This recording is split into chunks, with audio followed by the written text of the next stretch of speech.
Karibu MJ Channel na mimi ni MJ Kipande. Karibu kwenye channel yetu. Leo tarehe 31 mwezi wa 7 mwaka 2026.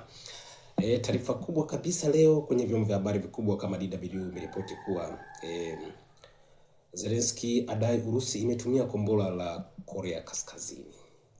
Hebu tusome taarifa alafu tutapitia kwa pamoja. Zelensky amesema Urusi imetumia kombora la masafa marefu la Korea Kaskazini kwa mara ya kwanza katika shambulio lake la anga lilolenga nyumba ya familia moja katika kijiji cha Rudeshen karibu na mji mkuu wa Kryvyi. Katika hotuba yake kwa njia ya video, Rais wa Ukraine Volodymyr Zelensky alisema uchunguzi utafanyika kuthibitisha taarifa hizo, ingawa kwa mujibu wa taarifa walizonazo kwa sasa kombora lilotumika linaaminika kuwa la Korea Kaskazini. Kwa mujibu wa taarifa za awali, watu 6 wa familia moja waliuawa katika shambulio hilo la Rudeshen. Watu 10 walikuwa wakiishi katika nyumba hiyo ambayo iliharibiwa kabisa. Zelensky ameshutumu Urusi kwa kushirikiana na kile alichokuita na mnukuu, utawala wa kichaa wa Korea Kaskazini, mwisho kunukuu, ili kupata silaha na wanajeshi. Urusi na Korea Kaskazini, taifa la kikomunisti lililojitenga na mataifa mengine, zimekubaliana kuimarisha ushirikiano wa kijeshi ikiwemo kusaidiana wakati wa mahitaji. Wanajeshi wa Korea Kaskazini waliotumwa nchini Urusi mwaka 2024 na 25 kuisaidia katika mapambano dhidi ya wanajeshi wa Ukraine yaliyokuwa yamevuka mpaka na kuingia katika eneo la Kursk magharibi mwa Urusi. Kwa mujibu wa idara ya ujasusi za Ukraine na mataifa magharibi, Korea Kaskazini pia iliuzia Urusi makombora ya masafa marefu, mizinga, mifumo ya kurushia roketi na risasi. Ukraine imeonya kuwa Pyongyang huenda ikatuma tena maelfu ya wanajeshi kusaidia Urusi katika vita vinavyoendelea. Hiyo ndio taarifa ambayo leo asubuhi imetoka, na kwa kweli hali bado sio nzuri huko Ukraine na Urusi, na vita vile sasa vinaingia mwaka wake wa 4. Sasa unaenda mwaka wa 5. Kwa hiyo na bado matumaini ya amani katika eneo lile bado hayaeleweki na haijulikani ni wakati gani amani inawezekana ikapatikana katika eneo hilo la tunasema kwamba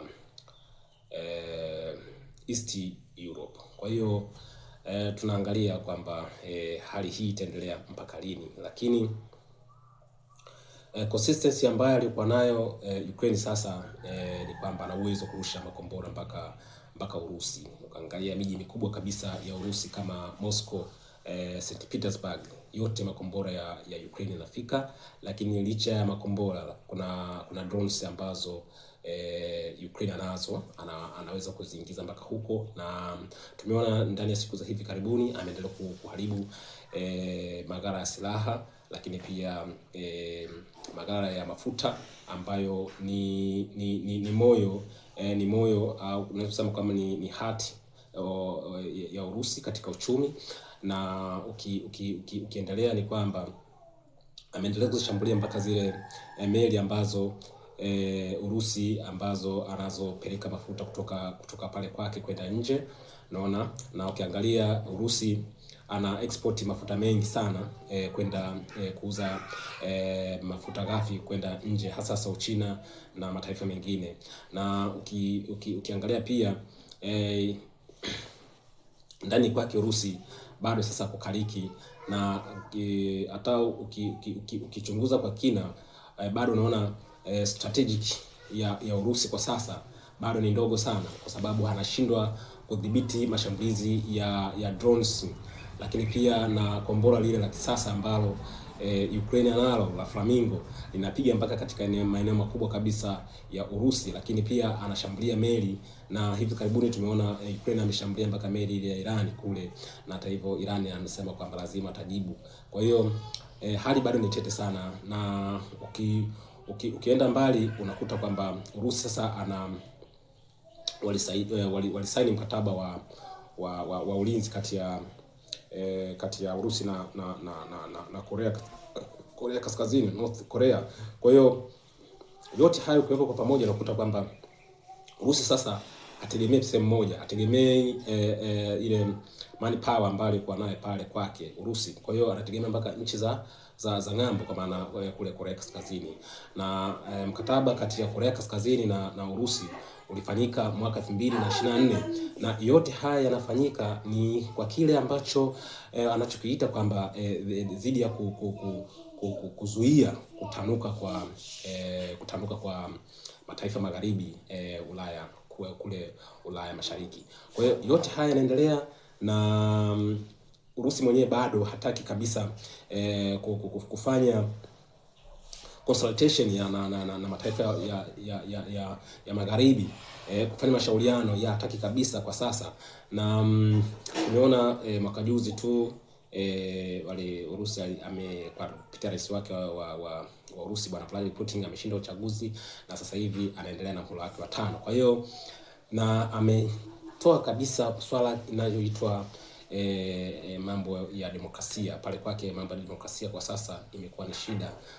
Mtu yote ukisubutu kuzungumzia masuala ya demokrasia nchini Urusi, kwa kweli unakumbana na kitu ambacho si kizuri kwa upande wako, kwa sababu nchi inaongozwa na utawala ambao wenye msimamo mkali. Kwa hiyo hali bado ni ngumu eneo la Urusi, na rais wa Urusi Bwana Vladimir Putin anaendelea kuhakikisha kwamba lazima ashinde, na yeye mwenyewe amesema kwamba lazima nitashinda vita vinavyoendelea huko Ukraine. Anasema malengo yangu bado hayajatimia na naamini yatatimia. Kwa hiyo ni kuvute kubwa inaendelea huko katika mataifa hayo mawili, lakini kiasili Ukraine ni mataifa ndugu na Urusi. Kaangalia wa Ukraine wengi wanaongea Kirusi, na hata ukiangalia ile hata rangi pia wana asili ya Kirusi, hata vile jinsi walivyo physically ni Warusi. Kwa hiyo kwa kweli bado hali ni ngumu sana katika eneo hilo, na Korea Kaskazini endapo itathibitika dhahiri kwamba kama Rais Volodymyr Zelensky anavyosema kwamba endapo uchunguzi ukakamilika na akathibitika kwamba kweli kombora lililosababisha mauaji ya watu 6 katika nyumba ya familia ya watu 10, basi huenda ikawa hali ngumu sana, na italeta diplomasia katika nchi hizo mbili itakuwa bado ni ngumu kati ya Ukraine na Korea Kaskazini. Na tangia muda uhusiano wa diplomasia kati ya Korea Kaskazini na Ukraine umevunjika baada tu Urusi kufanya kuingia mkataba wa kiulinzi kati ya mataifa hayo mawili ya Urusi pamoja na Korea Kaskazini, kwa maana North Korea. Kwa hiyo hali bado ni tete eneo hilo, na vita vya Urusi na Ukraine kwa sasa ili ziweze kuisha ni sharti moja tu kwamba Ukraine akubali kuingia kwenye meza mazungumzo. Lakini tumeona juhudi za rais wa Ukraine Bwana Volodymyr Zelensky, anasema mimi niko tayari kuingia kwenye meza mazungumzo, lakini sasa issue iliyopo ni kwamba Urusi hataki kuingia kwenye meza mazungumzo kwa sasa, kwa sababu yeye anasema endapo Ukraine unataka vita viishe, basi ukubali kimaandishi kuachia lile eneo lote la Donbas. Naona Donbas ni eneo kubwa ambalo linaunganisha mikoa miwili, yani Luhansk na Donetsk. Kwa hiyo ni sehemu kubwa ambayo Urusi inamiliki, lakini kumbuka mwaka 2014 Urusi alichukua eneo lile la Crimea, na mpaka sasa hivi bado anaendelea kulitawala eneo lile la Crimea. Unaona, na Crimea ni kisiwa ambacho cha kimkakati sana, ambacho hata baadhi ya dhana zake Urusi anaendelea kuziweka eneo hilo. Unaona, kwa hiyo bado hali ni tete sana katika eneo hilo, na sijajua kwamba nini kinaweza kutokea ndani ya siku chache zijazo, lakini yote kwa yote muda ndio unayoweza kutoa majibu ya uhalisia, na muda ndio unayotoa majibu ya moja kwa moja kwamba mgogoro utaisha vipi na kwa namna gani. Kwa hiyo tusubiri, muda ndio unatoa majibu ya uhakika, either kuendelea na vita au vita vitaweza kuisha. Lakini kwa mtazamo wangu mimi kwamba diplomasia inahitajika sana ifanyike katika eneo hilo la Eastern Europe, kwa hasa mataifa yale ya Ulaya, kwa maana kwanza mataifa magharibi, kwa maana kwanza kuanzia Uingereza, Ufaransa na Ukraine, wakimshinikiza rais wa Urusi bwana Vladimir Putin kuja kwenye meza mazungumzo. Lakini tumeona wamefanya jitihada kubwa sana mwanzoni mwa kabla ya vita kuanza mwaka 2022. Viongozi wengi walikuwa wanapambana kutafuta ufumbuzi na kusababisha kwamba Urusi asiweze kuingia kwenye vita hivi, vita vyake dhidi ya Ukraine. Lakini hata hivyo aliweza kuingia kwenye vita mwezi ule mwezi wa pili tu mwaka 2022. Kwa hiyo hali bado ni tete sana katika eneo hilo, na sijajua nini kinaweza kutokea, lakini binafsi nafikiri kwamba diplomasia inahitajika sana. Rais wa Marekani Donald Trump alisema kwamba kabla hajaingia madarakani, alisema kwamba hii vita nitamaliza ndani ya kipindi cha wiki moja. Unaona, lakini hata hivyo akaingia madarakani mpaka hii leo bado vita vinaendelea. Na yeye mwenyewe alikiri kwamba jinsi ya kutatua mgogoro huu wa Urusi na Ukraine bado ni mtihani mkubwa sana. Aidha tuwaache wapigane, alafu atakapokuwa ameshindwa mmoja, basi wakae kwenye meza mazungumzo waweze kumaliza. Lakini hata hivyo Ukraine anapata msaada wa kidiplomasia, lakini pia msaada wa kijeshi kutoka nchi zile za magharibi, kwa maana Ufaransa, Ujerumani na Uingereza. Lakini kipindi cha Rais Joe Biden kapeleka msaada mwingi sana kwa Ukraine. Ndio maana kwamba aliweza kuhimili mikiki yote hiyo kuanzia pale mwaka 2022 mpaka hii leo. Kwa hiyo na tumeona kwamba matukio mengi sana kuna zile incidents ambazo kubwa sana zilikuwa zinatokea kule Ukraine. Tumeona kwanza Urusi, kumbuka makamanda wengi sana wamekufa katika vita dhidi ya Ukraine. Tumeona majenerali, kuna maluteni na baadhi ya wanajeshi wengine wakubwa. Lakini kimsingi hali bado ni ngumu katika eneo lile, na bado hatuelewi nini kinaweza kutokea ndani ya siku za zijazo. Lakini skies kwamba kuna matukio ambayo kidogo sio mazuri ambayo yanafanyika yalitokea mwanzoni mwa vita. Tumeona huko Bucha watu wengi sana walifariki kipindi kile, walikufa kupitia vita hivi kati ya Urusi na Ukraine. Watu wengi walikufa mwanzoni mwa vita kiasi kwamba ni hatari sana.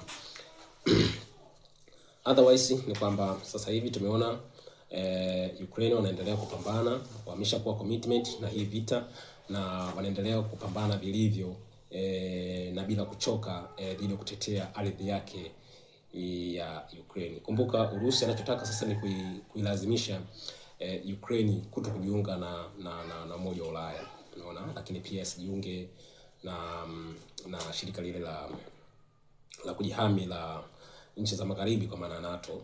Lakini pia anataka uthibitisho kimaandishi kutoka nchi za Ulaya, hasa Marekani, kwamba Ukraine haitakiwi kabisa kujiunga na NATO. Kwa hiyo yote kwa yote, conclusion tunaona kwamba hali hii bado inaendelea na hatujajua nini mwisho wake unaweza kutokea. Lakini tumeona matukio ya kila siku. Leo hii tumeona wounded ni wengi. Tumeona kuna watu kama wawili, watu 4 wamejeruhiwa na watu 6 wamekufa katika hilo shambulizi ambalo la kombora lilofanywa na